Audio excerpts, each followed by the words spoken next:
ಸ್ನೇಹಿತರೆ ನಮಸ್ಕಾರ. ಇಬ್ಬನಿ ನ್ಯೂಸ್ಗೆ ಸ್ವಾಗತ. ನಾನು ವಿ ಮಲ್ಲಪ್ಪ. ಭಾರತದ ಸರ್ವೋಚ್ಚ ನ್ಯಾಯಮೂರ್ತಿಗಳಾದ ಆರ್ ಗವಾಯ್ ಅವರ ಮೇಲೆ ಶೂ ಎಸೆದ ಪ್ರಕರಣವನ್ನು ಖಂಡಿಸಿ ಅಗರಿಬೊಮ್ಮನಹಳ್ಳಿಯಲ್ಲಿ ದಲಿತ ಸಂಘಟನೆಗಳು ಜಂಟಿ ಹೋರಾಟ ಸಮಿತಿಯು ತೀವ್ರ ಪ್ರತಿಭಟನೆ ನಡೆಸಿತು. ಮನುವಾದಿ ಮನಸ್ಥಿತಿಯ ನೀಚ ವ್ಯಕ್ತಿ ನ್ಯಾಯಾಧೀಶರಾದ ಆರ್ ಗವಾಯ್ಗಳ ಮೇಲೆ ಶೂ ಎಸೆದಿರುವುದು ಸಂವಿಧಾನಕ್ಕೆ ಮಾಡಿದ ಅಪಚಾರವಾಗಿದೆ. ಇದು ವಿಕೃತ ಮನಸ್ಸಿನ ವಕೀಲನೊಬ್ಬನ ಅಸಹನೆಯ ಹಿಂದೆ ಸರ್ಕಾರವೊಂದರ ಚಿಂತನಧಾರೆಯ ಪ್ರಭಾವವನ್ನು ಅಭಿವ್ಯಕ್ತಿಸುವಂತಿದೆ ಎಂದು ದಲಿತ ಸಂಘಟನೆಯ ಅಧ್ಯಕ್ಷ ದೊಡ್ಡಬಸಪ್ಪ ಆಕ್ರೋಶ ವ್ಯಕ್ತಪಡಿಸಿದರು. ಅದೊಂದು ಪಿತೂರಿಯಾಗಿದೆ. ಅದು ಸಮಸ್ತ ಭಾರತೀಯರಿಗೆ ಮಾಡಿದ ಅಪಮಾನವಾಗಿದೆ. ದೇಶದಲ್ಲಿ ಆವರಿಸಿಕೊಳ್ಳುತ್ತಿರುವ ಧಾರ್ಮಿಕ ಮೂಲಭೂತವಾದದ ಸಂಕೇತವಾಗಿದೆ.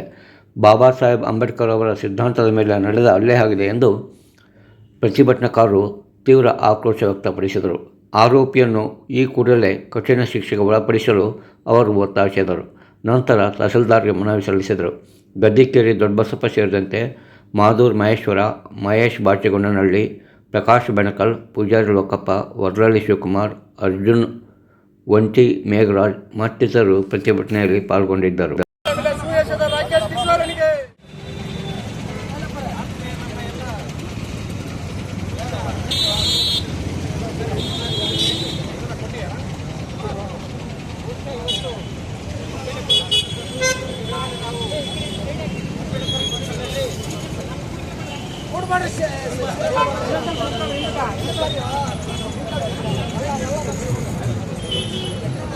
ಸರ್ವೋಚ್ಚ ನ್ಯಾಯಾಲಯದ ಮುಖ್ಯ ನ್ಯಾಯಮೂರ್ತಿಯಾಗಿರ್ತಕ್ಕಂಥ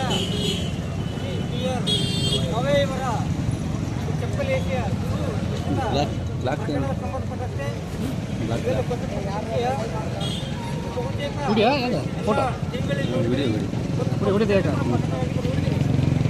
ಹಿನ್ನೆಲೆ ಏನು ಅಂತಂದರೆ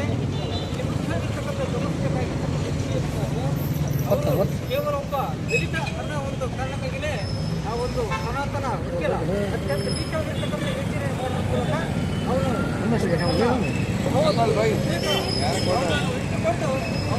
ಯಾವುದೋ ಹಿನ್ನೆಲೆ ಇಟ್ಕೊಂಡು ಅವರಿಗೆ